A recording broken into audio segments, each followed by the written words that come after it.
traballos van avanzando a bo ritmo, é verdad que o decía na miña intervención agora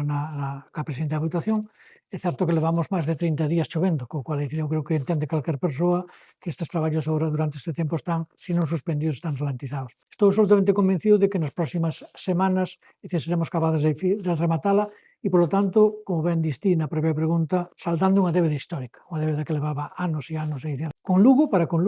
para coa xente que tiña necesidade de conectar coa capital de Galicia e, polo tanto, vamos a vela, en moi pouco tempo saldada completamente. Máis da mitad fíxose dende que está Pedro Sánchez de presidente, polo tanto, tamén quero reivindicar que a aposta é decidida e rematala dunha vez. En ese sentido vamos a moñarnos, verdade, en medio. Entre unha cousa e outra eu creo que é perfectamente posible. Pero insisto, eu ten que entender a xente que o importante é que a vamos a rematar, que se está traballando, que